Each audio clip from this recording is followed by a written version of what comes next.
Ok, mira, básicamente nosotros aquí vamos a hablar del uso de la inteligencia artificial para construir ítems y para luego usarlos en los instrumentos de investigación.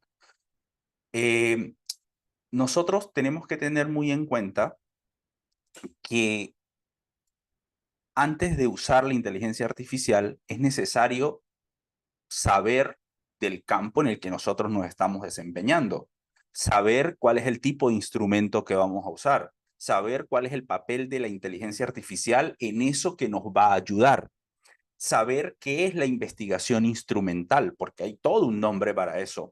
Saber qué es lo que se mide en las ciencias sociales, por ejemplo, cuando trabajamos con ítems. Recuerden que cuando hablamos de instrumentos, hablamos de ítem, ya rápidamente usted sabe que estamos hablando de escalas tipo Likert, desde totalmente de acuerdo hasta totalmente en desacuerdo, de siempre, de nunca. Ese tipo de ítems, ese tipo de preguntas es el que a nosotros vamos a ir trabajando el día de hoy, ¿ok? O sea que si usted está midiendo velocidad, no va a poder trabajar con ítem. Eso queda claro, ¿no? Si usted está midiendo el pH salival, usted no va a construir ítem para medir eso. La presión arterial tampoco va a construir ítem para medir eso. Ahora, si usted va a medir la satisfacción de los presentes en esta jornada de capacitación, pues probablemente va a tener que construir ítems, porque no le va a decir, abra la boca para ver cuánta satisfacción tiene usted de la actividad del día de hoy. ¿Listo? Entonces, eso es muy importante que lo tengamos en cuenta, saber qué es lo que vamos a medir. Otra cosa que es sumamente importante, que muchas veces se deja de lado o que sencillamente no se le presta atención, es que siempre que nosotros construimos ítems, tenemos que tener a la mano este concepto. ¿Por qué? Porque bajo este concepto, después usted va a evaluar la calidad de ese ítem. ¿Ok? Si usted no tiene en cuenta este concepto y se pone a construir ítems como loco, pues sencillamente va a perder el tiempo. Y se los voy a mostrar más adelante. Luego, nosotros tenemos que sí o sí mirar la relación del constructo. No se preocupen, ya vamos a ver qué es eso.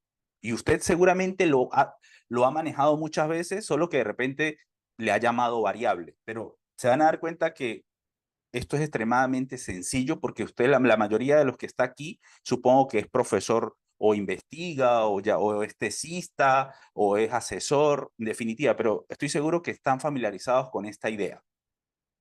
Y luego, algunas sugerencias, algunas estrategias que debemos tener en cuenta al momento de redactar ítems. Esto es muy importante. Es muy importante. ¿Por qué? Porque cuando tú redactas ítems o vas a redactar ítems, es todo, digamos, es todo un trabajo laborioso. Entonces, para no perderse, para no distraerse, para no dispersarse, la mejor manera es pensar de la manera que te permita optimizar la forma en cómo vas a redactar los ítems. Y de eso vamos a hablar ahorita en un momento y obviamente vamos a ver cómo yo puedo, digamos, con la asistencia de la inteligencia artificial, hacer esto un poco más rápido. ¿Ok? Un poco más rápido. Esos son los elementos. ¿Cuál es la promesa de nuestras sesiones y de esta sesión en particular? Vas a conocer o te vamos a mostrar algunas buenas prácticas. De repente hay otras más, pero estas que están aquí, un poco la experiencia me ha permitido como tenerlas muy en cuenta por una razón, porque muchas personas no la tienen en su radar. Si usted no tiene algo en su radar, fácilmente se pierde. ¿Ok? Entonces, las buenas prácticas es como un GPS, nos permite un poco hacer las cosas como la comunidad científica las está reportando. No es que yo lo hago así, no, pero es que hágalo así en su casa. Si usted se va a comunicar con la comunidad científica, con revistas serias de alto impacto, te van a decir sencillamente, mira, primero revisa y después nos envías tu propuesta de publicación. cómo formular ítems en formato Likert, lo que habíamos hablado. Y esto es muy importante. Esto es muy, muy importante, diferenciar el tipo de ítems, porque de eso va a depender mucho la metodología. ¿Ok? Ahora, instrumentos de investigación. Ojo con esto. Ojo con esto, que aquí yo he tenido la experiencia de trabajar no solo en Venezuela, ¿no? En varios países latinoamericanos, hemos dado asesorías, hemos trabajado, conversado, y hay una debilidad, quizás una debilidad, un desconocimiento en torno a esto, ¿no? A veces uno le dice, mira, ¿qué características tiene tu instrumento de investigación? No, es una escala Likert, ajá, pero ¿qué mide eso? No, tal cosa. Y no queda claro qué es lo que está midiendo. O de repente creen que una escala Likert se usa para medir conocimiento. Entonces, esto es muy importante. ¿Y por qué es muy importante? Porque cuando usted hace un proceso de evidencia de validez, usted tiene que saber qué tipo de instrumento está usando. Ahora, básicamente en las ciencias sociales, en términos de instrumentos documentales, en términos de instrumentos de autorreporte, por ejemplo, ¿sí? Nosotros tenemos instrumentos que miden habilidades, que miden conocimientos, que miden capacidades. Eso es muy distinto a medir actitudes, personalidades y rasgos. Muy distinto. Ahora bien, ¿cómo se denominan? Esto está en la literatura, ¿ok? ¿Cómo se denominan a esos instrumentos que miden habilidad, conocimiento, capacidad? ¿Cómo se llaman? Instrumentos de rendimiento máximo, porque miden habilidad. Por ejemplo, las pruebas saber en Colombia, por ejemplo, lo que eran las pruebas de aptitud con P en Venezuela, o lo que son las pruebas PISA. Cada país tiene sus pruebas estandarizadas. Cuando tú de repente vas a ingresar a la universidad, casi en la mayoría de las universidades a nivel latinoamericano, hay una prueba interna. Ese tipo de pruebas, ese tipo de instrumentos está midiendo algo, está midiendo conocimiento, está midiendo qué sabes tú hacer con eso que se supone has aprendido. Y eso es una variable cognitiva. Ahora, ¿qué pasa cuando yo quiero medir, por ejemplo, otra cosa, percepciones, donde no hay respuestas correctas ni incorrectas? Ese tipo de instrumento muy conocido que se usa mucho, ¿ok? Se le llama rendimiento típico. Se les llama instrumentos que captura rasgos. Es decir, no hay variables cognitivas, no hay respuestas correctas, no hay respuestas incorrectas. Básicamente es una opinión, es una percepción, es un juicio de valor, es una subjetividad, digamos. ¿Ok? Entonces, miren las formas que son muy distintas de preguntar. Y usted dirá, Raúl, ¿por qué esto es importante? Esto es importante porque a nivel de evaluación de las propiedades de los instrumentos, hay dos grandes metodologías. Hay una metodología que se llama teoría de respuesta al ítem y se usa para evaluar este tipo de instrumentos. Así como cuando usted habla de validez, digamos, ese tipo de instrumentos se trabaja, se evalúa sus propiedades, sus características, su funcionamiento con teoría de respuesta al ítem.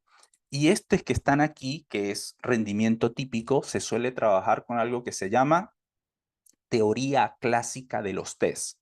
Cuando usted hace un coeficiente alfa, cuando usted hace un análisis factorial, usted está operando bajo la teoría clásica de los test.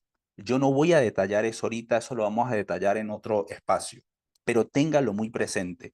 ¿Qué es lo que les quiero decir con esto? Que usted tiene que saber diferenciar en qué contexto está.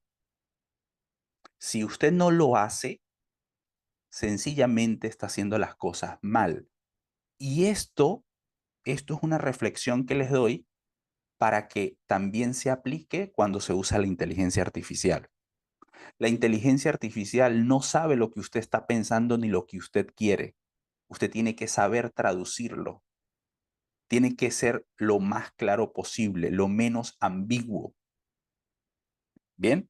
Entonces, para usted poder hacer eso, tiene que tener un conocimiento base. Si usted no tiene ese conocimiento base, no hay santo al que le pueda rezar.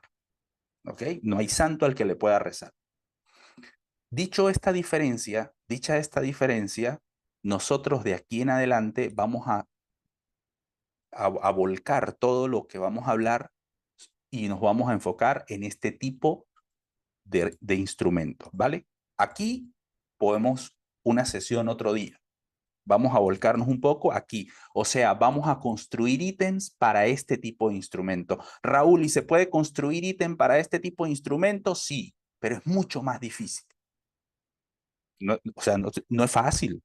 No es fácil, no es fácil. Es mucho más difícil, requiere mucho más trabajo, requiere más calibración. ¿Listo? Lo dejo hasta ahí. Seguimos. Una de las formas, digamos, como más comunes que se tiene para trabajar estos instrumentos de rendimiento típico, ¿sí? Estos instrumentos de rendimiento típico, es la escala Likert.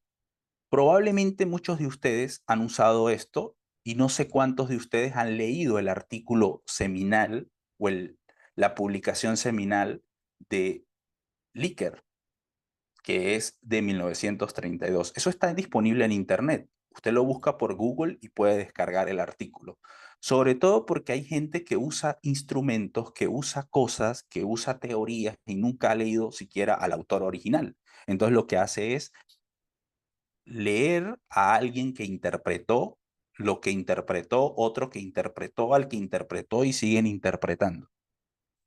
Recomendación, recomendación.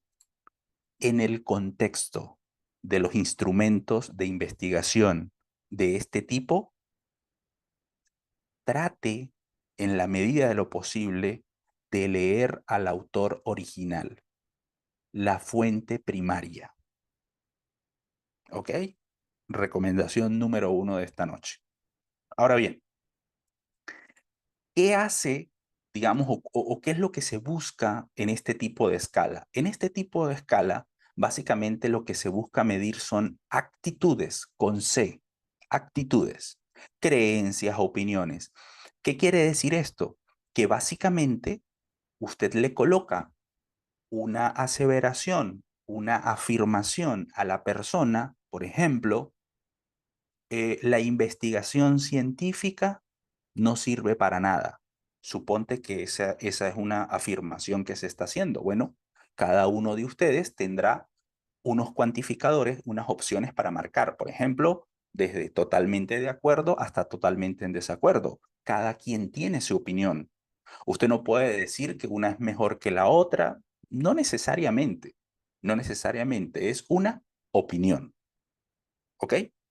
Entonces, este tipo de escalas, usted también, pues obviamente las ha visto mucho, que nos colocan varias opciones, pero ojo, nosotros tenemos que construir estas escalas de la manera más adecuada posible. ¿Qué quiere decir con esto? Que usted no puede estar pensando en que va a construir 5 ítems. Bueno, voy a cerrar los ojos y me voy a imaginar 5 ítems para medir el desgaste emocional de los estudiantes de pregrado.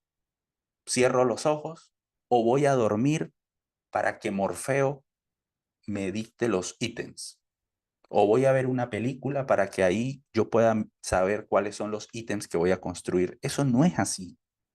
O le voy a decir a ChatGPT, le voy a decir a ChatGPT que me dé los ítems. Probablemente ChatGPT o cualquier inteligencia artificial generativa te va a dar ítems. La pregunta es, ¿realmente esos ítems son adecuados? Entonces vamos a ir mirando qué es lo que yo tendría que tomar en cuenta, porque no es que todo lo que te da necesariamente está bien. Tú tienes que reflexionar sobre eso, ¿ok? Entonces, Vamos a mirar rápidamente aspectos vinculados a la inteligencia artificial. En este contexto, yo les voy a hablar exclusivamente de ChatGPT, es el que suelo usar. Muy seguramente ustedes usarán otro, pero básicamente yo creo que ustedes saben que es lo mismo. La idea del prompt, la idea de una sentencia, de una oración descriptiva, lo más clara posible, con el mayor detalle y listo, sin ningún problema. ¿Ok? Entonces, este ChatGPT, tú le pasas esa sentencia y él te genera, obviamente, un texto. Ustedes ya saben que esto está en constante evolución, ya ustedes saben que se pueden abrir ¿cómo se llama? Una versión gratis. El que está fuera de Venezuela puede abrir una versión paga que vale $20 y ya eso lo sabemos. Eso ya lo sabemos. Que la versión, digamos, del ChatGPT 4 y ahorita está el 4O, pues ya puede hacer otras cosas, conectarse a internet, en fin, pero el ChatGPT 3.5 funciona bien. Ahora, interacción con ChatGPT, es decir, un poco qué es lo que yo puedo ir trabajando con este software.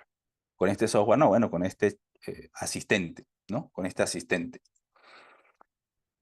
Básicamente, ChatGPT es eso, un asistente. Y la decisión es tuya. Tú no tienes que decir, mira, es que esto yo lo hice porque ChatGPT me lo dijo. Eso no tiene justificación. ¿Listo? Otra cosa que es muy importante, siempre hay que evaluar, hay que validar lo que nos da ChatGPT. Por ejemplo, miren, hay cosas tan absurdas que yo a veces veo en las redes sociales, en Facebook, en TikTok, cosas como estas. Mira, la gente le dice a ChatGPT que le construya unos párrafos de pensamiento crítico. Ok, ChatGPT de repente lo hace, pero ¿cómo sabes tú qué es pensamiento crítico si ni siquiera tú eres capaz de escribir algo de pensamiento crítico? ¿Qué quiere decir eso? ¿Qué quiere decir eso? Que usted debe tener unas habilidades, unos conocimientos de eso que se supone le estás preguntando a ChatGPT. Como alguien decía por ahí, tú no le puedes decir a ChatGPT, mira, ¿sabes qué? Hazme una aplicación como Uber para volverme millonario. Plum. Y ChatGPT te la hizo. Eso no es así. Otra cosa, detrás del prompt, ustedes se van a dar cuenta ahorita de lo que yo le voy a decir a ChatGPT, las características que yo le voy a señalar a ChatGPT para que el resultado sea lo más próximo a lo que yo quiero, está cargado de conocimiento del área. Entonces tienes que tener mucho cuidado. Fíjense esto, mire, eh, yo estaba haciendo un ejercicio ahorita que se los tengo aquí a la mano. Confírmenme en el chat si se está viendo mi chat GPT, por favor. Confírmenme ahí en el chat. Si se está viendo, listo. Miren, hay gente que hace esto. Mire lo que yo escribí. Hola, chat GPT. Tú como experto en IA, por favorcito, te lo pido, por favor. Hazme un prompt que me permita preguntarte para que tú me hagas 15 ítems de mi instrumento de investigación y hasta mal escrito. Hay gente que hasta mal escrito lo escriben, así como lo estoy haciendo aquí a propósito. Mi constructo se llama pensamiento crítico en los adolescentes. Imagínese usted investigando pensamiento crítico en los adolescentes y usted como que no tiene ese pensamiento crítico. Por, pero Raúl, ¿por qué dices eso? Porque no eres capaz ni siquiera de formular una pregunta seria. Entonces tienen que tener mucho cuidado, tienen que tener mucho cuidado. Entonces, muchas gracias, ChatGPT. Vamos a ver qué nos dice ChatGPT. Mira, aquí te dice, claro, ¿cómo no? Ya que tú no puedes pensar, yo pienso por ti. No te preocupes. Mira, aquí tienes un prompt que puedes utilizar para solicitarme Y aquí te dice, mira, ChatGPT, mira, mira todo lo que te da, ¿no? Mira todo lo que te da. Pero ahora la pregunta es aquí, fíjense. ¿Usted cree que alguien que no, digamos, que no tenga el mínimo conocimiento va a poder saber a qué se refiere sesgos y prejuicios en la construcción de ítems? Yo creo que no. Esto es razonamiento lógico. ¿Qué quiere decir esto? ¿Qué quiere decir esto? Que para usted usar la inteligencia artificial, usted debe tener un conocimiento previo. Debes tener un conocimiento previo. Ahora, no necesariamente tienes que ser experto. ¿Qué quiere decir esto? Usted puede iterar, ya les voy a mostrar algunos prompts que te pueden ir sirviendo para ir clarificando. Puede ser que tú no tengas el contexto claro, pero puedes ir poco a poco preguntando, poco a poco preguntando y te vas generando una idea más clara sobre lo que usted quiere preguntar con la ayuda de ChatGPT. ¿Listo? Entonces, ¿qué es lo que intento reflexionar con esta caricaturización que estoy haciendo? Que no hagas esto. Si tú lo has hecho, no lo hagas. No lo hagas porque ChatGPT es un asistente. No va a pensar por ti. No va a pensar por ti. ¿Listo? Ok, sí se ve, me decían por aquí. ¿Listo? Entonces, y sí, hay que usarlo. Hay que usarlo porque es una herramienta importante. Ahora, algunos prompts. Fíjense. Ciertamente por ahí había gente que decía, no, que hay que escribir así, que hay que escribir asado para que el prompt salga más bonito, para que ChatGPT lo entienda. No, mira, tú escribes hasta mal y ChatGPT te entiende.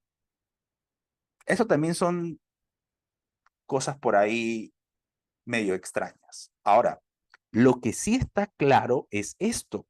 Esto sí está claro. ChatGPT o cualquiera de esas inteligencias artificiales, ¿verdad? Que se usan para buscar información, para que te haga resúmenes, todo eso. Cualquiera de esas inteligencias artificial te va a entregar buenas respuestas, pero tú tienes que hacerles buenas preguntas. Y las buenas preguntas parten de dónde? Del conocimiento que tú tengas en el área. ¿Por qué cualquier persona no ha podido hacer, por ejemplo, una aplicación como Uber que deja una rentabilidad brutal? ¿Por qué? Porque de repente no todo el mundo tiene esa capacidad de poder comunicarle en términos técnicos al software, en este caso a la inteligencia artificial, para que le haga algo como eso. O sencillamente no lo va a poder hacer, porque requiere de otras cosas, requiere de la creatividad, requiere del talento humano todavía. ¿Listo? Entonces, si usted quiere buenos resultados, pues haga buenas preguntas. Y si usted quiere hacer buenas preguntas en función de la construcción de sus ítems, pues tienes que leer. Tienes que leer. Si usted piensa que leyendo resúmenes o el abstract de los artículos es suficiente, no estamos en nada. Mire un par de prompts que nosotros podemos ir usando en función un poco de ir iterando. Mire, por ejemplo, yo le voy a decir aquí, actúa como un experto en las adicciones tecnológicas. Puede sugerirme, ¿por qué? Porque yo voy a buscar un término, voy a buscar un constructo, un concepto que voy a medir que está vinculado a la nomofobia. ¿Listo? Y le puedo pasar este prompt a ChatGPT. Ojo, usted puede cambiar este para el suyo, cualquier otro, ¿no? Inteligencia emocional, le puede ser percepción sobre el ChatGPT en los medios académicos, desgaste emocional, salud mental, intención de compra, no sé, cualquiera de esas que tú estás trabajando. ¿Listo? Entonces, usted puede pasarle ese prompt y él te va dando algo. Mire, vamos a pasarle ese prompt. Vamos a pasarle ese prompt. A ver, ¿están viendo el chat GPT? Pónganme en el chat, por favor, si lo están viendo. ¿Sí? Listo, sí lo están viendo. Mire, vamos a colocar este primer prompt. Ahí está, mírelo. Ahí está. Actúa como un experto y mira, él te va dando, mira, te da descripciones incluso de estudios y te va dando una cantidad de detalles. Estos detalles son muy importantes, deberías leerlo, deberías buscarlo. Mira, te va dando una serie de escalas y tú vas iterando. De repente luego le pasas este otro prompt. Mira, actúa otra vez como un experto en las adicciones tecnológicas. ¿Cuáles ítems debería usar para medir la nomofobia? Mira cómo tú vas de alguna manera iterando para tratar un poco de depurar el, el digamos, la respuesta que quieres obtener, porque aquí el primero tenías mucho detalle. Entonces aquí ya tú puedes ir comenzando a mirar una serie de cosas. Mire, ¿qué te está diciendo él? Oye, sí, nomofobia es un concepto multidimensional. Tú puedes tal vez pensar en ítems que estén vinculados a esto, que estén vinculados a esto, que estén vinculados a esto, a esto, a esto. Des en cuenta cómo él te va dando mayor especificidad. Ahora, la pregunta aquí es, Raúl, ¿esto yo me lo puedo llevar ya así de frente sin depurarlo? No, tienes que meterle pensamiento crítico, tienes que ver si esto realmente se adapta a lo que tú estás trabajando. Claro, si tú estás perdido o perdida, pues obviamente es lo más fácil agarrar, copiar y pegar, pero entiende que no lo deberías hacer. No lo deberías hacer porque si tú vas para una revista seria, rápidamente se dan cuenta del error que estás cometiendo. ¿Ok? Entonces, esto es muy importante. Miren este otro PRON, miren este otro PRON que también puede funcionar. ¿Sí? Mire, este es el camino rápido, ¿no? Actúa como un experto. ¿Qué comportamientos permiten inferir nomofobia en los estudiantes? Mire. Ahora, des en cuenta que yo aquí estoy usando una, digamos, un filtrado importantísimo que se llama comportamiento que permite inferir. Y usted dirá, ¿por qué Raúl no sencillamente le digo, redáctame 15 ítems que tenga que ver con nomofobia?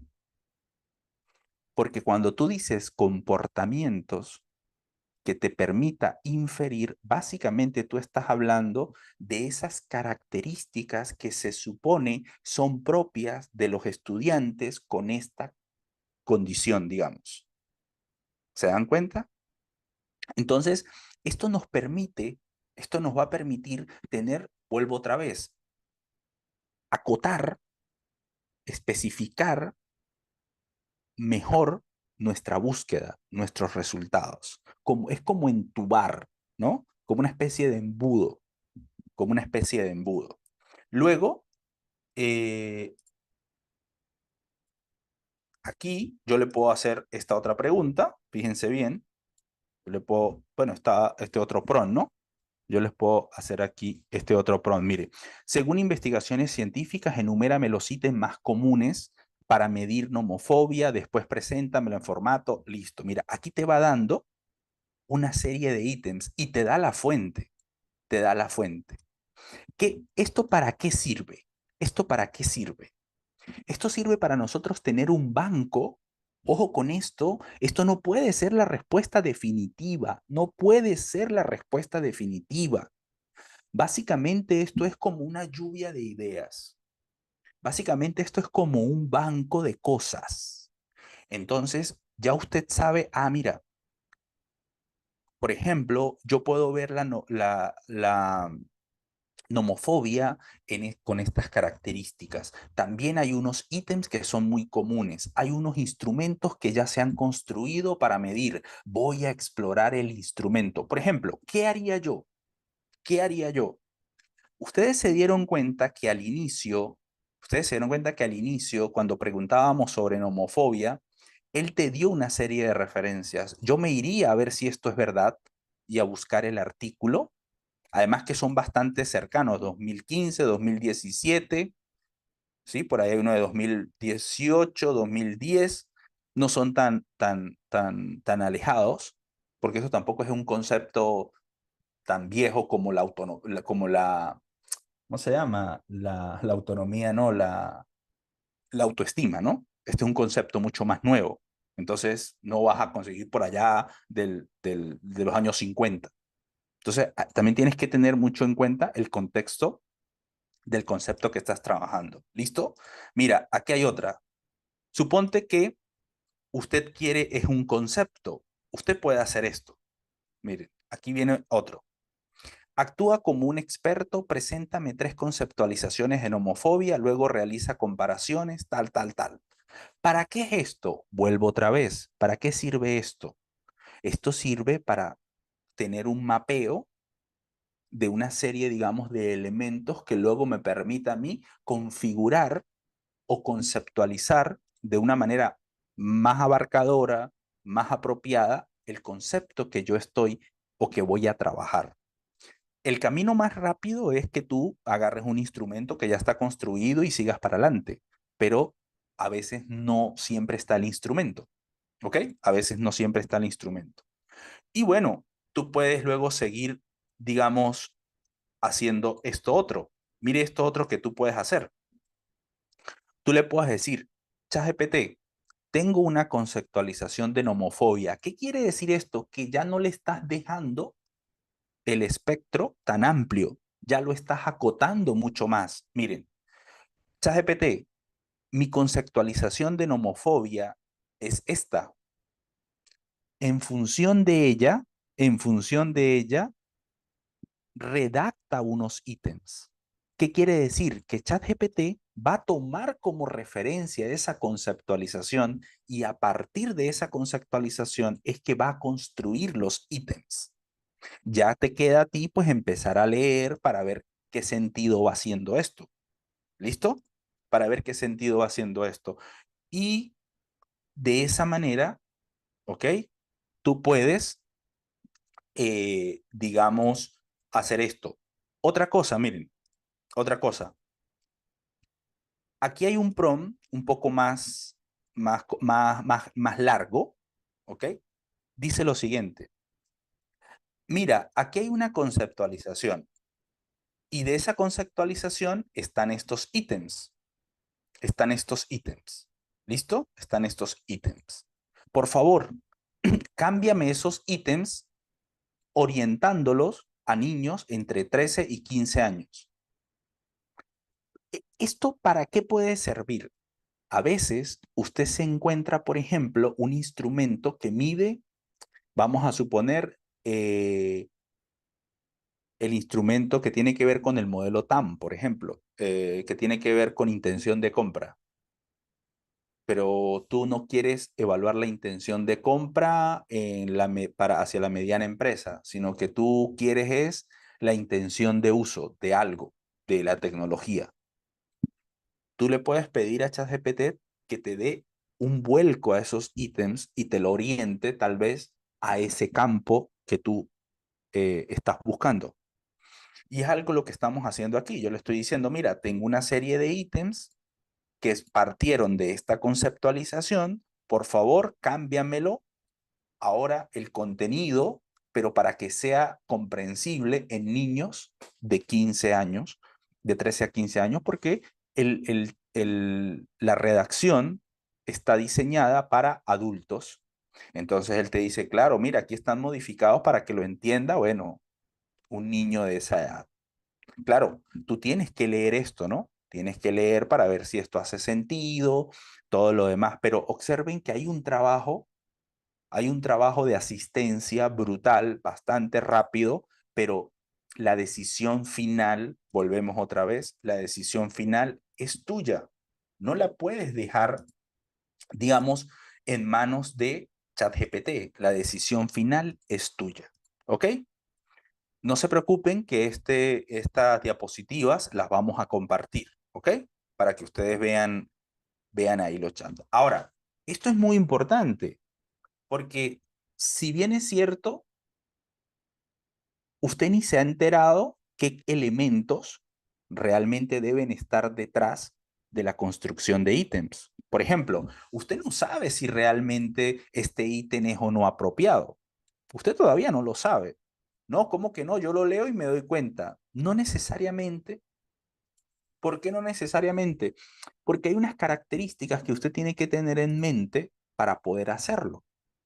Y esas características provienen justamente de la investigación instrumental. La investigación instrumental es un área o un tipo de investigación que se ocupa de las propiedades de los instrumentos. Y básicamente, ¿qué es lo que usted evalúa o cuál es su materia prima, cuál es su insumo, cuál es su unidad de análisis en una investigación instrumental, los ítems? ¿Qué quiere decir? Que aquí a usted no le importa la correlación, que si se correlaciona, que si no se correlaciona, que si es significativo, que si no es significativo. A usted eso no le importa aquí. Este tipo de investigación no le importa eso. No es su propósito investigativo. El propósito investigativo es ver las características de los ítems y para ello generalmente hay una especie de ruta, una especie de mapa que generalmente está implícito en este tipo de investigación, eh, instrumental, el rol de la teoría. En la investigación cuantitativa, la gente piensa que es porque se usa un software, porque se usa estadística. No necesariamente eso es cierto, en parte, pero no del todo. ¿Sabe cuál es el verdadero poder de la investigación cuantitativa? Que parte de la teoría. La columna vertebral es la teoría, ¿ok? Es decir, cuando usted construye una hipótesis de investigación, que básicamente la investigación científica va teniendo como anclaje las hipótesis de investigación, usted tiene que construirla, por eso se llama hipotética deductiva. Tienes que deducirla de la teoría. No forma parte de un sueño ni es una brujería. Entonces, en la investigación cuantitativa, yo no sé de la cualitativa, no lo sé, ¿no? No voy a opinar sobre eso. En la investigación cuantitativa, la columna vertebral es la teoría. ¿Qué quiere decir esto? Que sabes tú, cómo sabes tú si uno de estos ítems es adecuado o no para eso que estás midiendo, pues se supone que hubo una conceptualización de esa variable. En las ciencias sociales, lo que usted no conceptualiza, no define, no aclara, no se puede medir. ¿Ok? Eso ténganlo muy, muy en cuenta. Entonces, la teoría es importante y para eso usted tiene que leer, leer, leer, leer y leer. ¿Ustedes saben qué es lo más difícil de la investigación? El hábito, el hábito de leer es lo más difícil. No es la estadística, no es el uso del software, no es plantear una hipótesis. Falso.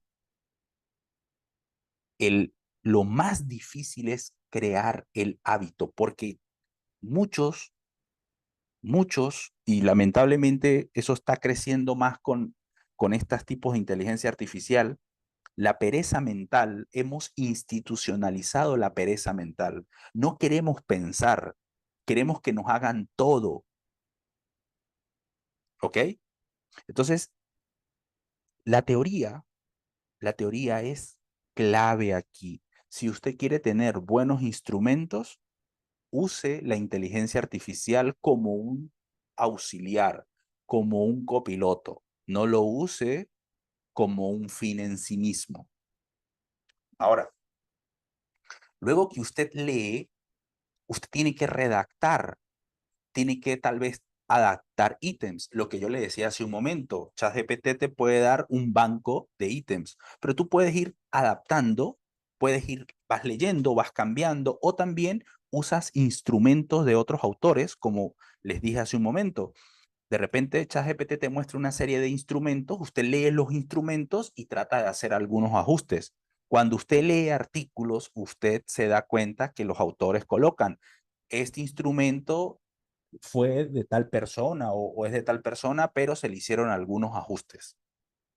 Eso no pasa nada. Luego, tienes que reportar evidencia de validez cualitativa. Y luego tienes que reportar evidencia de validez cuantitativa. Este es un poco el mapeo que se hace cuando se trabaja con instrumentos. Ya les voy a explicar un poco eso. ¿Cuál es nuestra unidad de análisis? Los ítems, no el instrumento. Usted no valida el instrumento, eso es falso. Ya se van a dar cuenta por qué. Su trabajo está en los ítems, en buscar su funcionamiento para un contexto particular. ¿Ok? Usted no valida ningún instrumento, eso es falso. Ahora, fíjense algo, lo que usted hace es mirar las propiedades de ese instrumento. Por ejemplo, nomofobia o un instrumento que está midiendo la calidad educativa. Listo, se supone que ese instrumento fue construido a partir de unas definiciones, todo lo demás, y yo puedo evaluar qué tan bien funciona ese instrumento. ¿Qué quiere decir esto? ¿Qué quiere decir esto? Que usted puede hacer una tesis, usted puede hacer un artículo donde se centra en evaluar las propiedades del instrumento. Nosotros hemos colaborado con personas en asesorías de España, de Ecuador, de República Dominicana, que han trabajado la construcción de instrumentos para su tesis doctoral. Su tesis doctoral ha sido construir un instrumento y reportar las evidencias de validez. Hacemos todo un despliegue metodológico, todo un despliegue de evidencia empírica. No que cuento de que el alfa de Cron va, no, eso no sirve. Eso no sirve. Ya ustedes van a ver que eso no es así, como a veces creemos que se hace. ¿Ok? Estamos hablando aquí de un trabajo serio, porque estás apuntando a eso. Si ustedes están aquí, es porque quieren aprender esto de la manera correcta. ¿Ok? Por eso decíamos buenas prácticas, no mitos urbanos. Ahora, vuelvo aquí para que se queden con esta idea.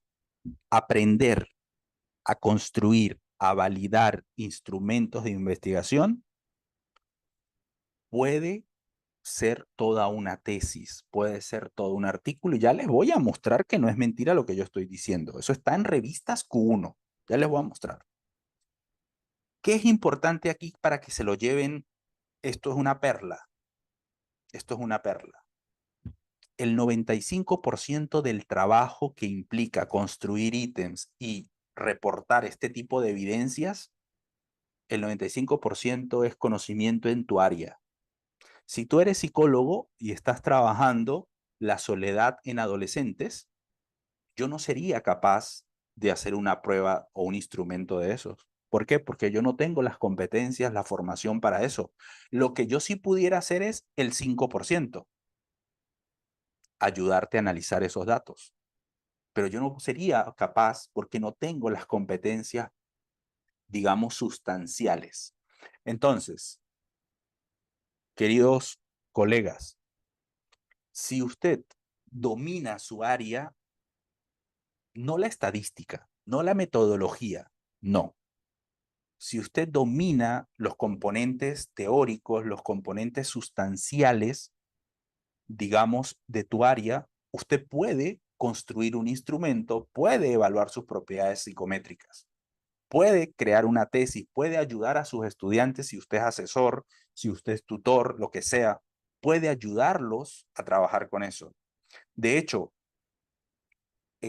una de las formas que hemos trabajado con algunas personas que hacen sus publicaciones es la parte de los instrumentos, porque hay muchos instrumentos en las ciencias sociales que no tienen suficientes evidencias de validez. Y ese puede ser un vacío de conocimiento bajo el cual tú puedes trabajar. Y es un aporte que estás haciendo o que vas a hacer a tu línea de investigación. Ajá, Raúl, ¿y lo estadístico, lo otro? No. Lo miras por YouTube, te metes a un curso, le pagas a alguien para que te ayude a hacerlo, pero eso es el 5%. El 95% usted lo tiene. Usted lo tiene. ¿Listo? Entonces, solo es que hay que dedicarle un poquito. Miren estos artículos. Si ustedes se ponen a ver, estos artículos están en revistas Q1 y son artículos recientes. Miren los años, ahí están. ¿Qué quiere decir esto? Que usted puede publicar artículos, puede hacer tesis donde su trabajo es en estudiar las propiedades psicométricas, el funcionamiento, las características, la calidad, la evidencia de validez de los instrumentos. No, pero es que las correlaciones, pero es que el chi cuadrado, no, ningún chi cuadrado, ninguna correlación, eso es otra cosa, eso es otra cosa. Ya, digamos, esto, evaluar las propiedades, es un trabajo mucho más, digamos, interesante que hacer un chi cuadrado, que hacer que la correlación de este con el otro, que hacer una tau B o tau C de Kendall, o hacer una T de Student, o hacer una U de Matt Whitney. Esto es mucho más importante. ¿Saben por qué? Porque los instrumentos dan la materia prima. Muchos instrumentos de investigación, lamentablemente en las ciencias sociales, recogen basura. ¿Qué significa basura? Algo que no sirve. ¿Y qué significa que usted use datos que no sirven? Pues que sus conclusiones no sirven. Sus conclusiones están comprometidas. Entonces, no me crean a mí, no me crean a mí. Revisen estos artículos, busquen investigaciones documentales, busquen evidencias de validez de los instrumentos para que se den cuenta, para que se den cuenta. Aquí hay otros artículos que obviamente usted en la presentación los va a poder ver con más detalles. Conclusión rápida aquí. Necesitas habilidad teórica, metodológica y estadística, pero ya usted sabe que el 95% de esa habilidad es teórica. ¿Por qué? Porque es propia de tu área. Y lo otro, Raúl, lo metodológico lo aprendes en el camino. Lo aprendes en el camino. Y tal vez en una semana logras solucionarlo. Te lo aseguro. Lo que no vas a solucionar en una semana es tus competencias en el área. ¿Ok? Ahora, esto es muy importante. ¿Qué medimos en las ciencias sociales? Porque muchos ni nos enteramos. Observen que hace un momento yo le escribí un poco de cosas a ChatGPT y me dio un montón de cosas. Pero muchos de nosotros hacemos eso, pero no sabemos qué es lo que realmente se mide. Y ya lo dijimos, si nosotros eso no lo tenemos claro, pues estamos perdiendo el tiempo. Es como cuando usted comienza a leer cosas en inglés. Si usted no entiende, pues usted lo que hace es reconocer las letras, pero no hay una comprensión. No está entendiendo lo que está sucediendo ahí. ¿Listo? Entonces, ¿qué se mide en las ciencias sociales? Constructos, variables latentes, variables no observables. Esto es lo que se mide en las ciencias sociales. ¿Y qué es eso? ¿Qué es eso? Cuando usted comienza a leer libros, artículos, ¿verdad? Que realmente son referencia, usted va a conseguir estas palabritas. Si usted no ha leído en todo lo que ha leído de instrumentos, de este tipo de cosas, alguna de estas palabras, muy probablemente no estás leyendo la literatura adecuada. Muy probablemente.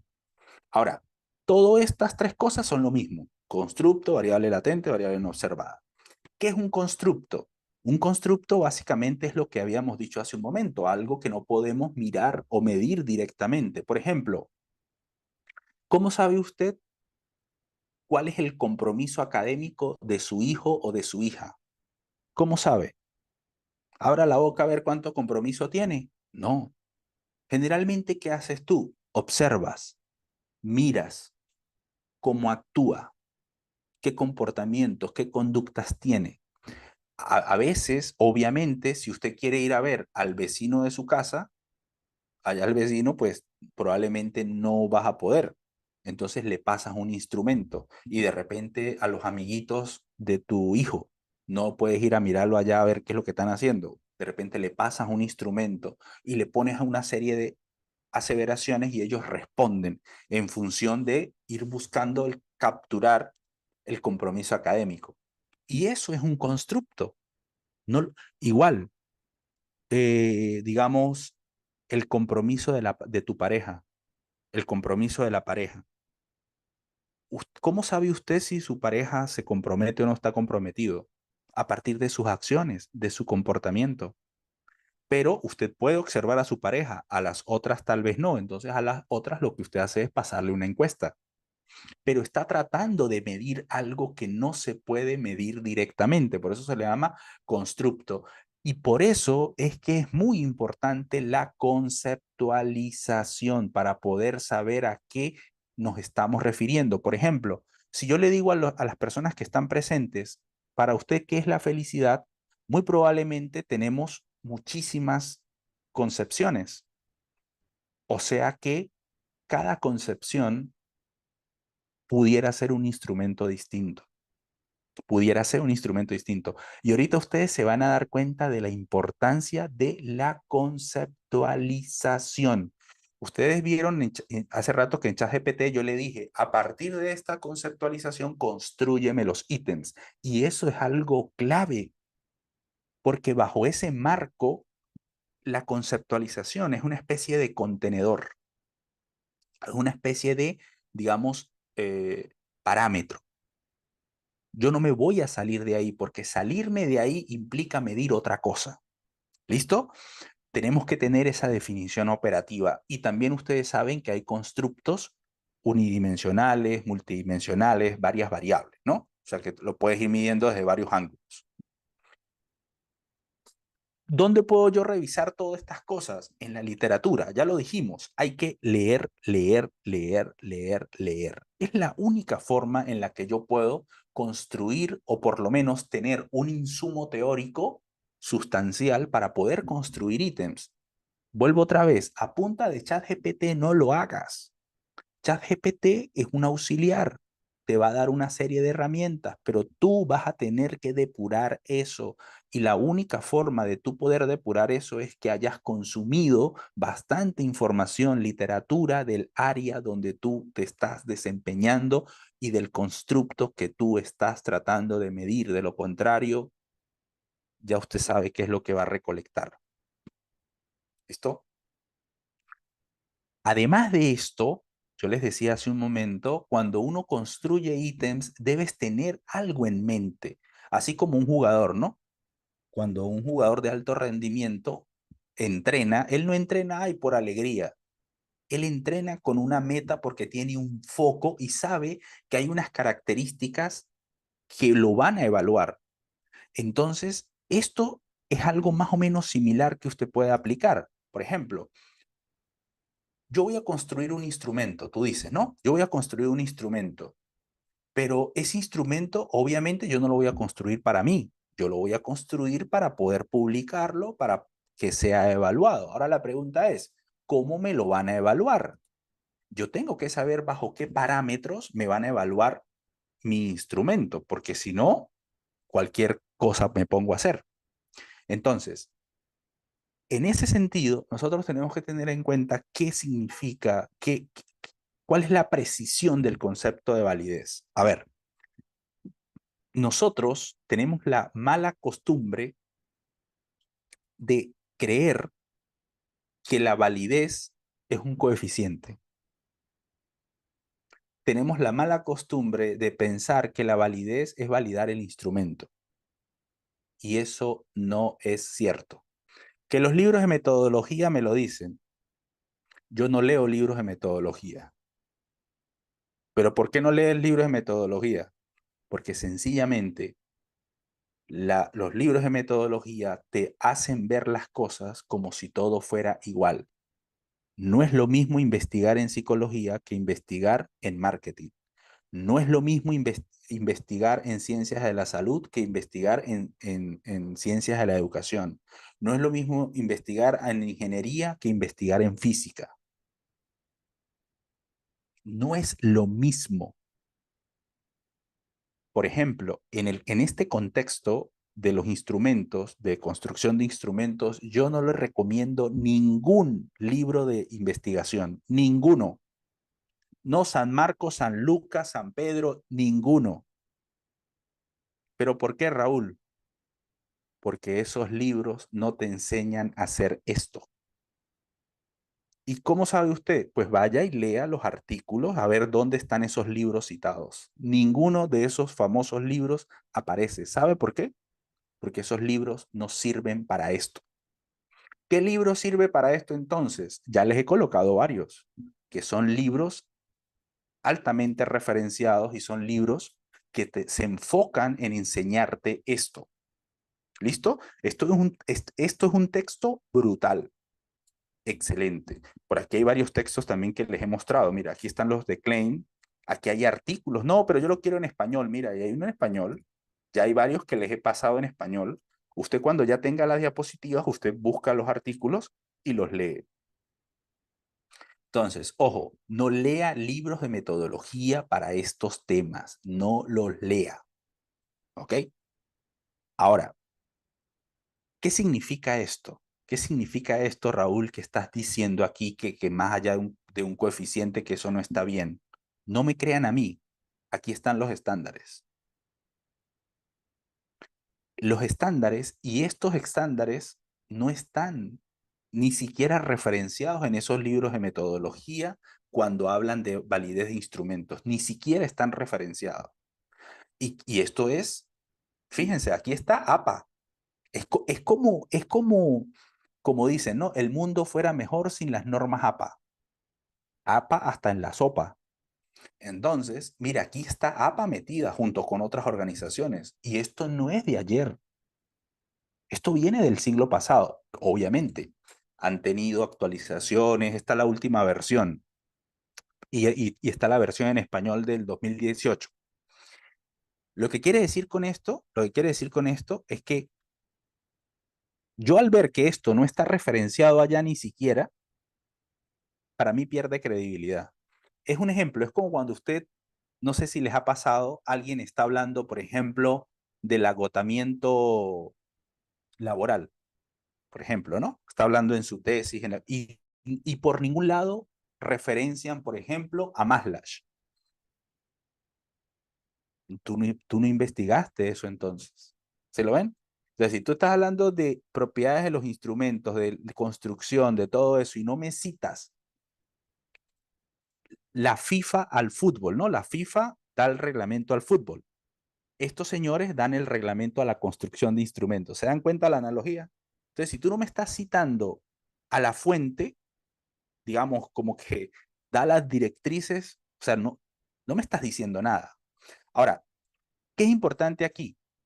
O lo que yo les decía, ¿por qué es importante tener esta idea de validez? Porque desde estos estándares, mire lo que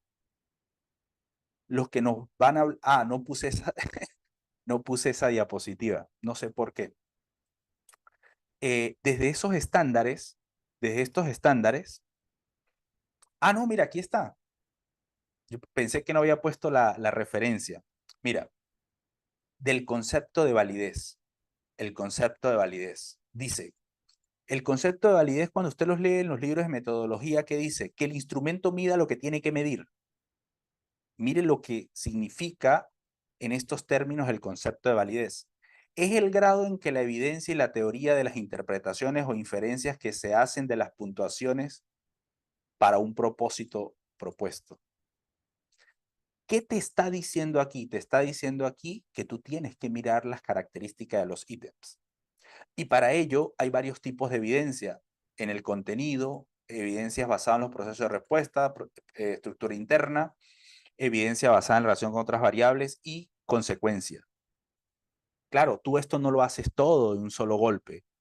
Las dos que más van siendo referenciadas son las de basada en el contenido y basada en la estructura interna.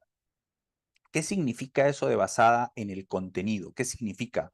Bueno, que obviamente es como un aspecto, digamos, cualitativo, donde actúa de repente el juicio de expertos, donde actúa un grupo focal, donde se supone que hay una retroalimentación sin necesidad de matematizar, hay una retroalimentación para que te ayuden a configurar mejor tus ítems, que se entiendan.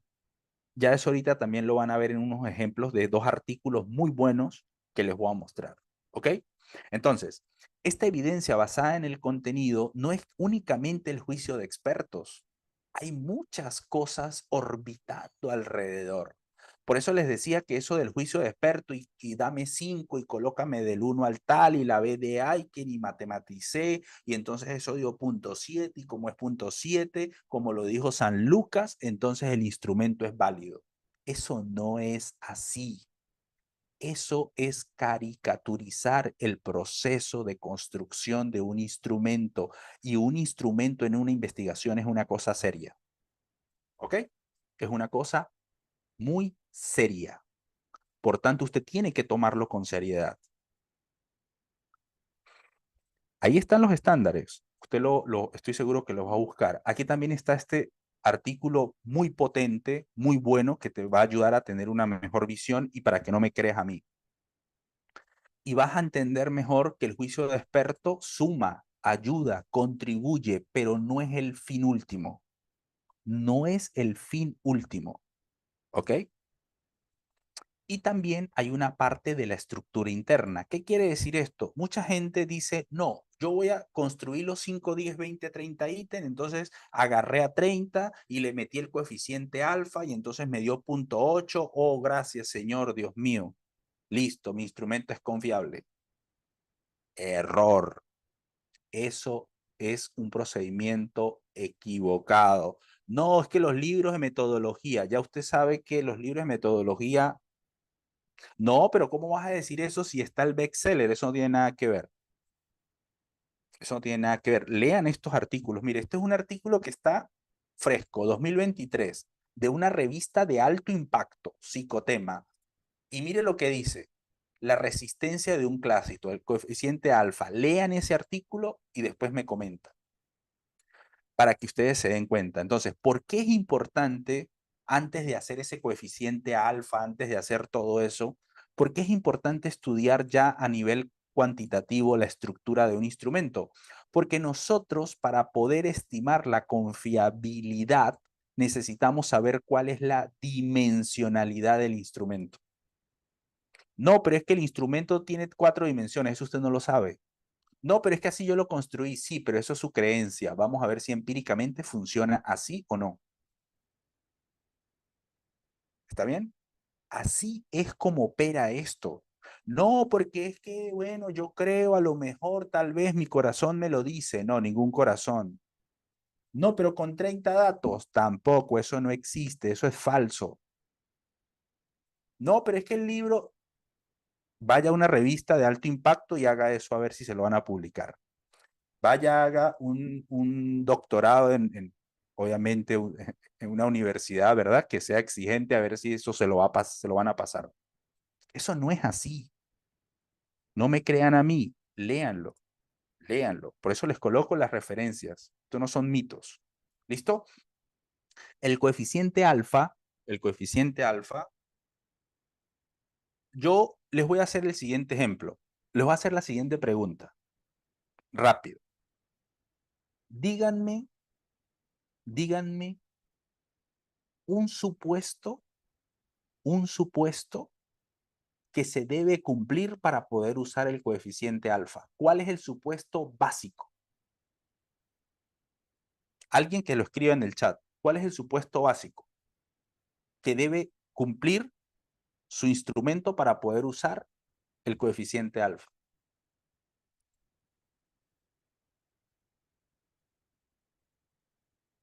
Ujú.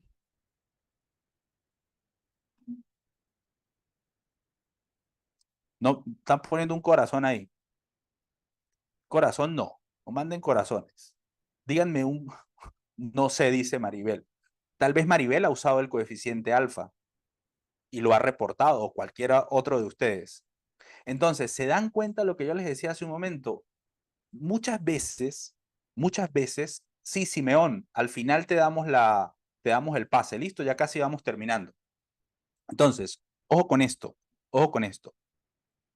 Nosotros tenemos que saber qué características deben cumplir nuestros datos, nuestro instrumento para poder usar las cosas. Tú no puedes usar las cosas porque las usan así sencillamente. Entonces, ojo con esto.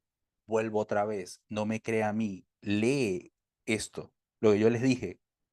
Lo más difícil de hacer una investigación es crear el hábito de leer. Eso es lo más difícil. No es la estadística, no es hacer un marco teórico, no es hacer un planteamiento del problema. No, lo más difícil es crear el hábito de leer. ¿Saben por qué? Porque para usted escribir tiene que leer. Para usted poder hacer una discusión de resultados, tiene que haber leído. Hay gente que termina su tesis, su artículo, y dice, oye, no puedo hacer la discusión. ¿Sabe qué le digo yo? Pues usted no hizo el trabajo. No, si lo hice, pues lo hizo mal. Porque en una discusión, si usted hizo su trabajo, usted tiene suficiente materia prima para desbordarla ahí. ¿Listo? Entonces, miren que aquí estamos hablando de que hay que leer y hay que revisar las cosas. Uno de los supuestos básicos del coeficiente alfa se llama unidimensionalidad. Y la unidimensionalidad no viene por obra y gracia del Espíritu Santo. Viene justamente de un análisis estadístico que usted tiene que hacer para garantizar. ¿Saben cómo se llama?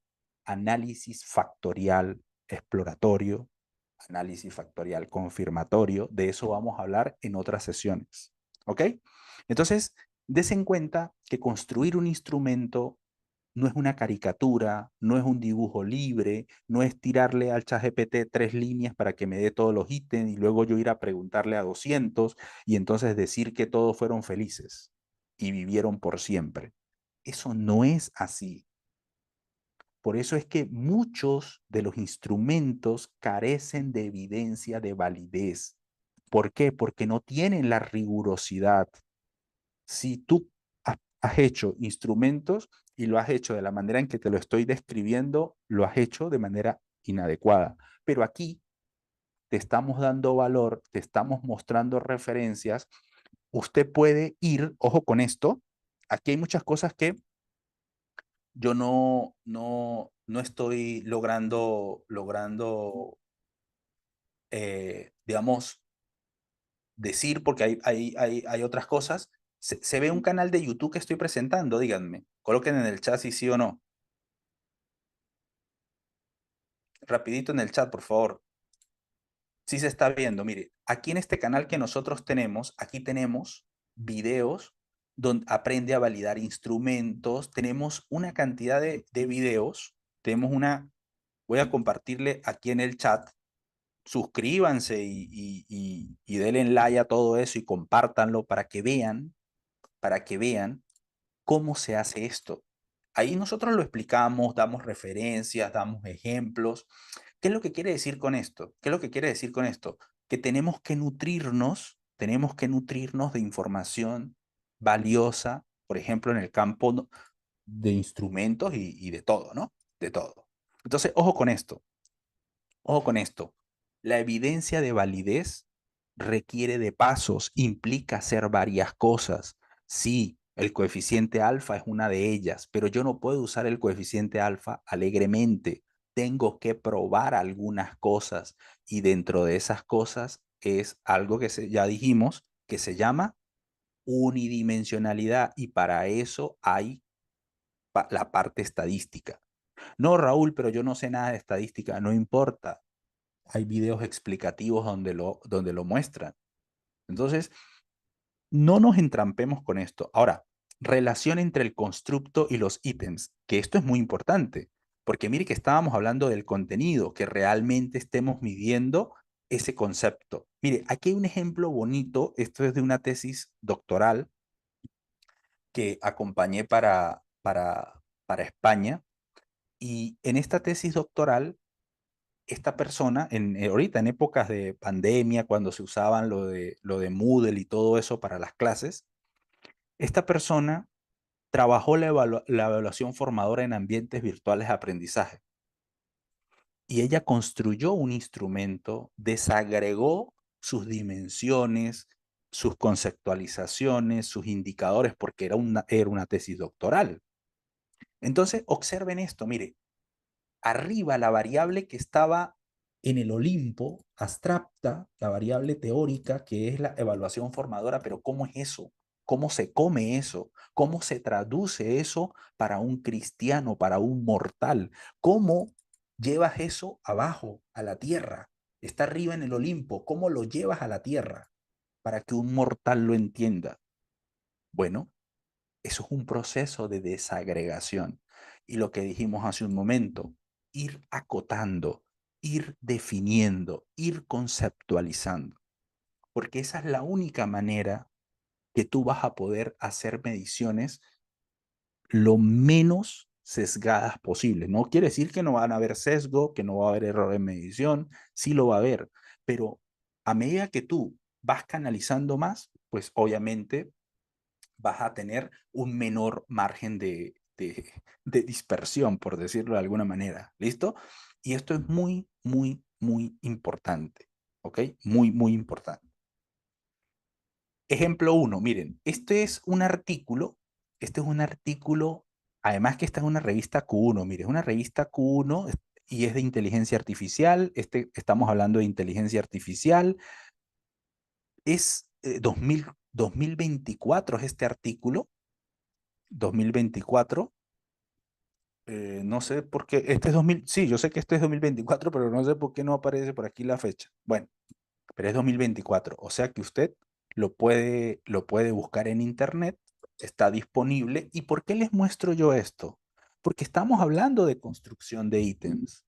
¿Y por qué también le muestro esto? Porque esto es una muy buena guía, aunque no es una guía, pero es a nivel metodológico, es una muy buena guía de cómo uno construye instrumentos y de cómo uno construye ítems y de dónde se derivan los ítems. Esto es muy importante.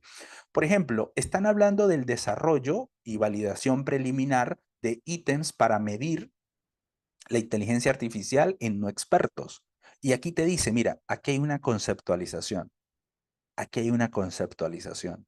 ¿Qué quiere decir esto? Que ellos se están enfocando en el conocimiento y la comprensión para medir esto.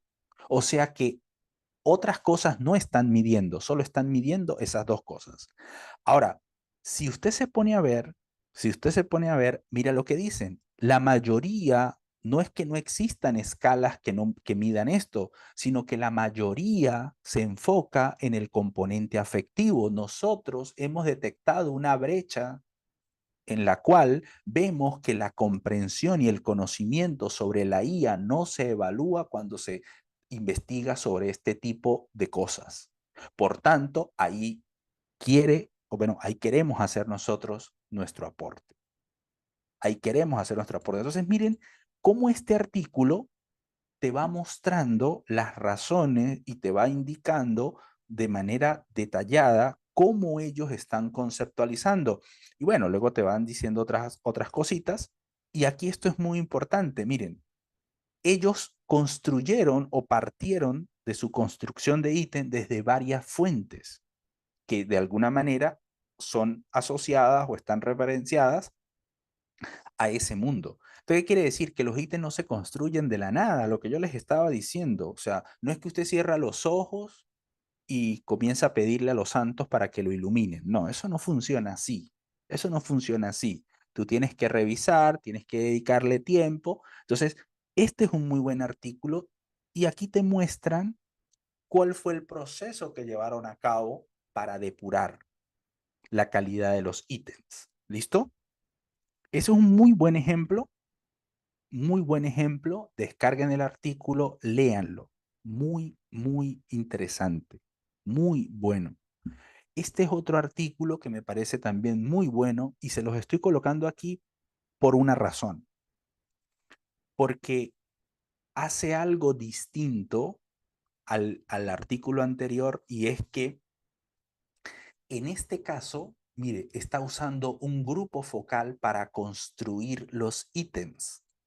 Si ustedes observan, el artículo anterior se basó en referencias, digamos, en otras cosas donde se supone están asociadas a este tipo de situaciones. En cambio aquí, construyeron a partir como especies de entrevistas, por decirlo de alguna manera, como especies de entrevistas de personas con características que se estaban evaluando y construyen esta tabla. Y a partir de esta tabla sacan como digamos, como los grandes indicadores para poder empezar a conceptualizar y poder construir ítems. ¿Qué quiere decir esto? Que usted puede decir, mira Raúl, pero es que en la literatura no hay nada. Nada, nada, nada, nada. No importa. Usted puede hacer un grupo focal, puede hacer especies de entrevistas y a partir de ahí extraer, no sé, creo que le llaman unidades de análisis, algo así, eh, eh, cosas mucho más amplias que van a permitir más o menos, digamos, volcar unas ideas centrales para ir explorando como una especie de conceptos y luego construir unos ítems que permitan aproximarse a esa medición. Entonces, por ejemplo, es lo que les digo, revisen este artículo también, altamente potente, muy, muy, muy bueno. Y te va dando algunas cositas. Pero de repente, claro, usted puede, uy, Raúl, pero hay como mucha matemática, mucho, y que análisis factorial, que esto, que lo otro. Entonces, no lea eso, pero sí revise cómo construyeron los ítems, cómo llegaron a, digamos, la redacción de los ítems, porque eso sí es más importante. Ya lo otro lo puedes ver luego. Aquí lo importante es cómo construyeron los ítems, cómo conceptualizaron, qué estrategias usaron. ¿Listo? Ahora, recomendaciones para formular ítems. Mire todo lo que hemos visto a nivel conceptual que tú lo tienes que tener presente. La recomendación en términos, ¿cuál es? Identificar la población objetivo. Esto es clave. Hay gente que agarra instrumentos que han sido usados en adolescentes y se los llevan para adultos. Eso no es lo mismo. No, pero es que está midiendo igual. Está midiendo la satisfacción amorosa. No interesa. La satisfacción amorosa en adolescentes no es la misma que en adultos, ni la misma que en adultos mayor, porque la percepción es distinta. Las necesidades son distintas. La manera de ver la vida es distinta. Entonces tienes que precisar la población. ¿Por qué? Porque la forma en cómo preguntas no es la misma. Tienes que tener claro si el enfoque es específico o es general. Esto también es importante. ¿Por qué? Porque hay gente que hace ítems todos mezclados. Por ejemplo, tú estás hablando de, digamos, de percepción, digamos, de algo que tenga que ver con, no sé, autoconfianza académica, algo así. Y entonces estás midiendo autoconfianza académica y haces ítems de situaciones generales, ítems de situaciones específicas y mezclas todo eso. Eso está mal. Si usted está hablando de, de, de, de este tema, usted tiene que asegurarse de que todos los ítems están preguntando de forma general. No está hablando de una materia o un área específica. Entonces tú comienzas, bueno, considero que soy bueno en el estudio y después considero que soy bueno en matemáticas. Después considero tal cosa. Entonces pregunta ítems generales, ítems específicos y después quieres mezclar todo eso. Eso está mal. Claro, a no ser que usted haga un bloque pensando solo para específico, otro bloque solo para general. No sé qué sentido tendría eso, pero supongamos que así lo quieres planear. Perfecto. Pero si no lo tienes en mente, trata de tener mucho cuidado, porque eso daña, deteriora tus mediciones. La conceptualización es la hoja de ruta, ya lo dijimos, sin conceptualización no haces nada, pierdes el tiempo, vas a obtener basura. La mayoría de los constructos son multidimensionales. Eso también es un concepto muy asociado a la construcción de instrumentos, que es la multidimensionalidad. Por ejemplo, la actitud. Cuando usted investiga sobre la actitud, cuando usted quiere medir la actitud, usted tiene que medir lo conceptual, perdón, tiene que medir lo cognitivo, lo cognitivo, lo afectivo y lo conductual. Esas son las tres componentes, las tres dimensiones. Por tanto, este constructo es multidimensional. No, Raúl, pero el mío que es, no sé, la bondad es unidimensional. Ah, bueno, puede ser que sí, no lo sé. Habría que explorar el constructo. Habría que leer la conceptualización que estás usando. ¿Ok? El miedo al delito. Bueno, el miedo al delito será que ese constructo, esa percepción que voy a medir es unidimensional, es multidimensional. No lo sé. Yo no lo sé. De repente usted está en el campo de la psicología y puede tener una mejor respuesta para eso, puede tener una mejor referencia. ¿Listo? Hacerse la siguiente pregunta. Ojo, esto vale oro.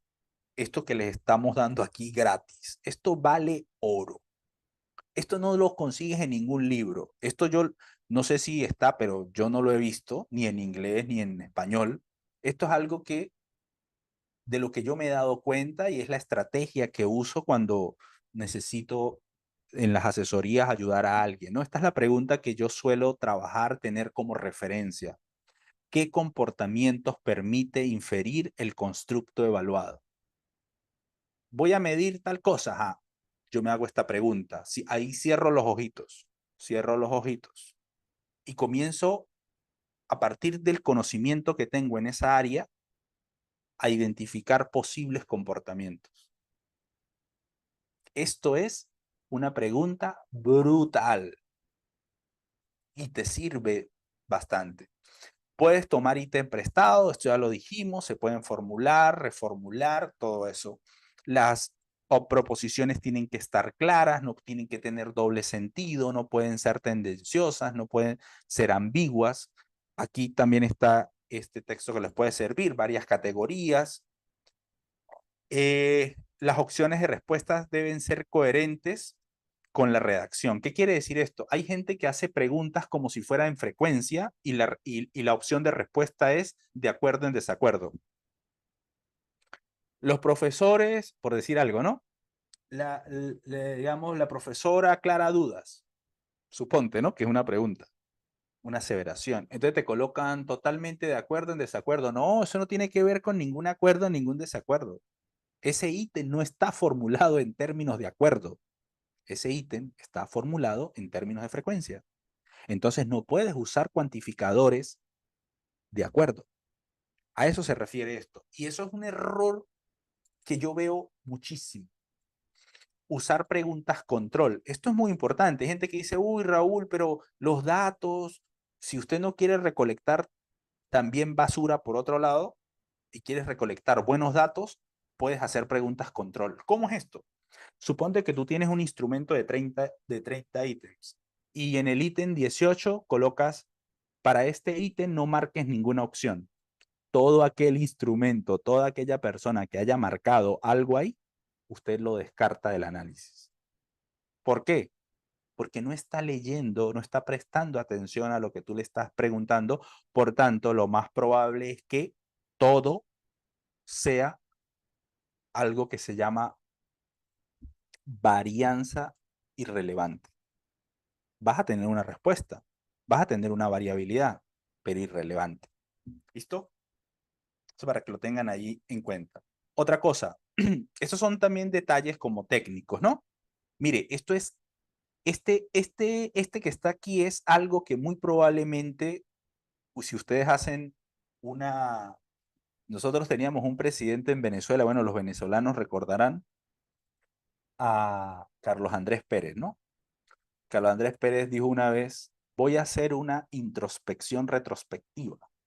Entonces, si usted hace una introspección retrospectiva y mira hacia atrás, este, se va a dar cuenta que muchos ítems están cargados de deseabilidad social. Y eso destruye un instrumento. Eso destruye la calidad de sus mediciones. Así usted tenga 10.000 encuestados, destruiste la opinión de 10.000 encuestados. La deseabilidad social hay que evitarla. ¿Qué quiere decir esto? Por ejemplo, cuando usted pregunta, mire, me he vuelto cínico con mi pareja, ¿usted cree que la gente va a decir que sí? La gente tiene una respuesta políticamente correcta, va a decir que no. Si usted coloca un ítem donde el ítem dice en momentos, o cuando me siento triste, me gustaría meterme una línea de cocaína. ¿Usted cree que la gente, así sea cocainómano, usted cree que va a decir que está de acuerdo? Va a decir que no.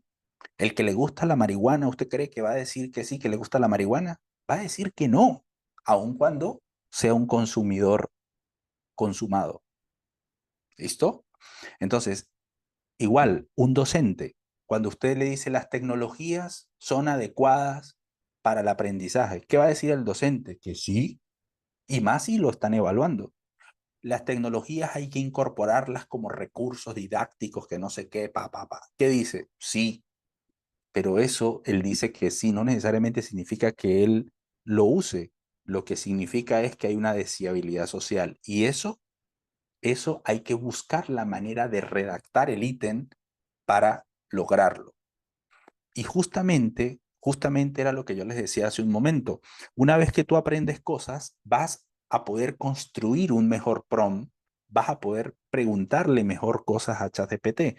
Recuerden lo que dijimos hace un momento. ChatGPT te va a entregar tiene la capacidad de entregarte buenas respuestas, pero tienes que hacerle buenas preguntas. Y para tú hacer buenas preguntas, tú tienes que tener un conocimiento. Y conocer esto que hemos venido hablando el día de hoy te va a ayudar a tener, o bueno, a construir una mejor interacción con ChatGPT o con cualquier software. Miren, aquí hay algunos ítems, ¿sí? Ya un poco después de mirar todo, mira, que hay unos ítems, no, unos prompts, ¿no? Por ejemplo, actúa como un investigador experto. ¿Qué rasgos latentes? Mira, yo estoy usando expresiones. ¿Qué rasgos latentes tienen los estudiantes con nomofobia? ¿Listo? Ya estás haciendo preguntas mucho más específicas y estás haciendo la pregunta clave: ¿qué comportamientos? ¿Qué características? Es como cuando usted quiere ver si una persona gusta de usted. ¿Qué hace? Usted comienza a mirar comportamientos, las pequeñas cosas. Igual aquí, des en cuenta que esa es una pregunta clave. Allá usted no la hizo anteriormente. ¿Por qué? Porque usted tiró ahí flecha a ver qué caía.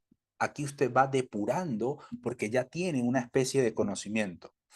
Y aquí, bueno, vas escribiendo otras cosas. Aquí igual, ¿no? Estos pronos usted los puede ir probando.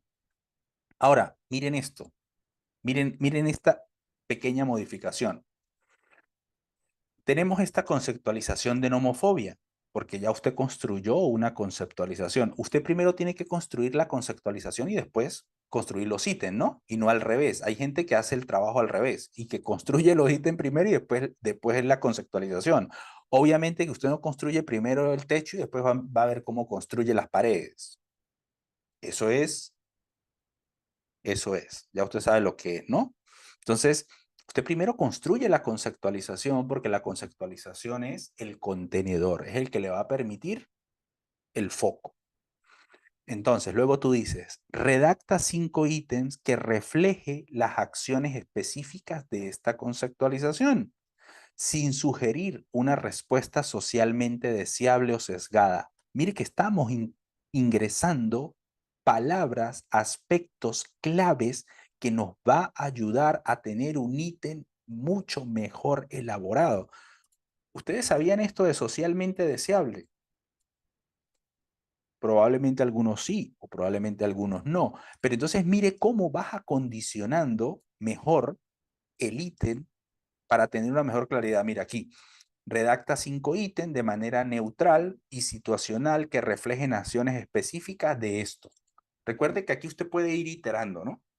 Él se acuerda de lo anterior. Usted puede ir iterando.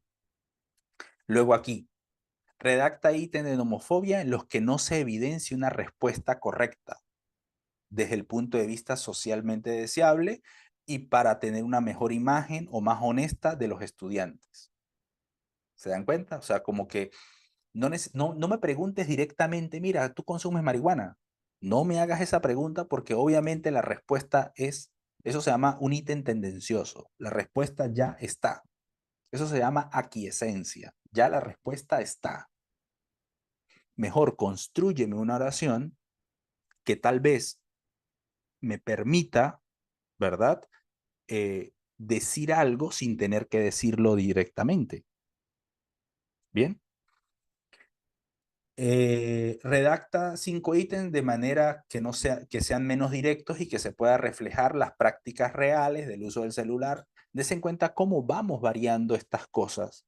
Pero ojo, con el conocimiento asociado a la construcción de ítems. Conclusión de este punto. Conclusión, ¿cuál es?